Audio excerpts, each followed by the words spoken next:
सिवान जिले के दिन भर की 10 बड़ी खबरें देखे फटाफट अंदाज में। सिवान बढ़रिया मुख्य मार्ग स्थित मुफस्सिल थाना क्षेत्र के बरहनी चवर में शुक्रवार की दोपहर एक तेज रफ्तार पिकअप की टक्कर से बाइक सवार 2 युवक घायल हो गए। घायलों को स्थानीय लोगों की मदद से इलाज के लिए सदर अस्पताल लाया गया, जहां उनका इलाज चल रहा है। घायल की पहचान बढ़रिया निवासी मोहन कुमार व रमेश कुमार के रूप में हुई है। मोहन ने बताया कि हम लोग बाइक से सिवान जंक्शन जा रहे थे, तभी तेज रफ्तार पिकअप ने धक्का मार दिया। प्रधानमंत्री नरेंद्र मोदी के पचरुखी के जसौली में 20 जून को प्रस्तावित कार्यक्रम को सफल बनाने में जिला प्रशासन जुट गई है। इसके लिए जीविका दीदियों को अपने अपने क्षेत्रों में आमंत्रण पत्र का संदेश लोगों को बताकर कार्यक्रम में चलने के लिए जागरूक किया जाएगा। दरौदा जीविका कार्यालय में शुक्रवार को बीपीएम अमित प्रीतम की अध्यक्षता में जीविका दीदियों की बैठक हुई। बढ़रिया थाना क्षेत्र के कईल टोला में गुरुवार की देर रात करंट लगने से एक युवक की मौत हो गई। इस घटना के बाद स्वजनों के रोने से माहौल गमगीन हो गया। मृतक की पहचान कईल टोला निवासी लक्ष्मण शाह के पुत्र राहुल कुमार के रूप में हुई। वहीं घटना की सूचना मिलते ही पुलिस मौके पर पहुंची और शव का पंचनामा कर पोस्टमार्टम के लिए सदर अस्पताल भेज दिया। बताया जाता है कि राहुल कुमार गुरुवार की रात भोजन करने के बाद सोने जा रहा था, तभी विद्युत पोल से लटकते धारा प्रवाह तार की चपेट में आ गया। इससे उसके घटनास्थल पर ही मौत हो गई। इस घटना के बाद अफरा तफरी मच गई। परिजनों के रोने से काफी संख्या में ग्रामीण घटनास्थल पर एकत्रित हो गए। ग्रामीणों ने घटना की सूचना थाने को दी। बढ़रिया थाना क्षेत्र के बालापुर चिमनी के पास शुक्रवार की सुबह 2 बाइक की आमने सामने की टक्कर में एक युवक की मौत हो गई, जबकि दूसरा युवक घायल हो गया। मृतक की पहचान कुड़वा निवासी कपिल देव शर्मा के पुत्र राजू शर्मा के रूप में हुई। वहीं घायल सिवान के कंधवारा निवासी आदित्य कुमार बताया जाता है। राजू शर्मा आदित्य कुमार का मामा है। बताया जाता है कि मामा भगिना एक बाइक पर सवार होकर किसी कार्य के लिए भीमपुर जा रहे थे। बढ़रिया प्रखंड के भोपतपुर में गुरुवार की देर रात एक घर में अचानक आग लगने से 2 बाइक समेत करीब 3 लाख की संपत्ति जल गई।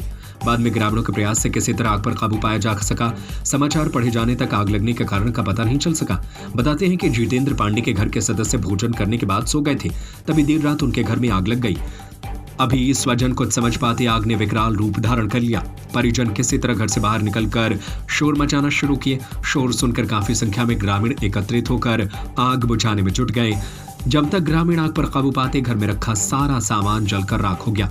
सिवान शहर के राजेंद्र स्टेडियम में गृह रक्षकों के रिक्त पद पर बहाली को लेकर शारीरिक दक्षता परीक्षा चाक चौबंद सुरक्षा व्यवस्था के बीच जारी है।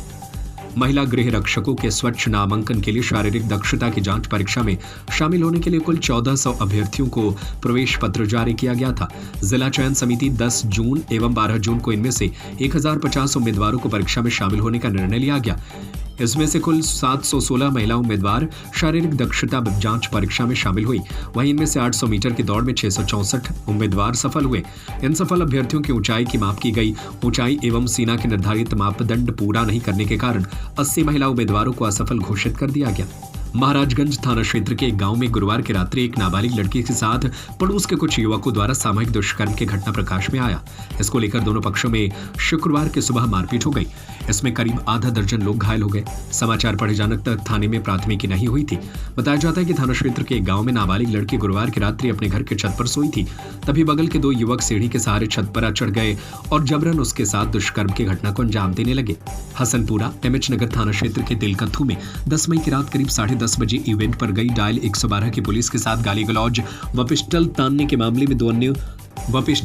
मामले में अन्य 2 फरार अभियुक्तों संतोष पांडे व मंतोष पांडे पर न्यायालय द्वारा विधि अंतर्गत गिरफ्तारी पर रोक लगा दी है। इसके पहले पुलिस ने 2 अन्य अभियुक्त मोटा मियां व सिराज मियां को गिरफ्तार कर जेल भेज चुका है।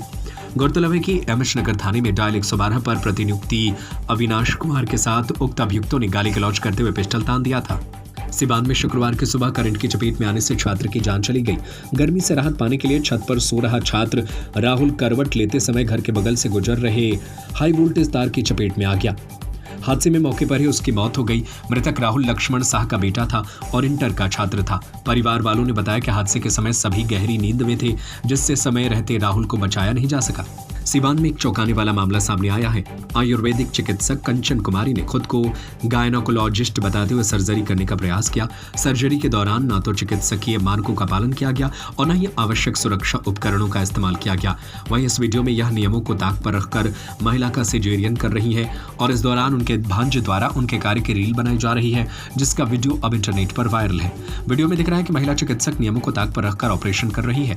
इस दौरान चिकित्सक ने एप्रन तो पहन रखा है, जबकि चिकित्सक सहित मौजूद कर्मियों ने न तो मास्क लगाया है और न ही माथे पर सर्जिकल कैप ही पहना है। बिहार न्यूज प्लस से परवेज अख्तर की रिपोर्ट।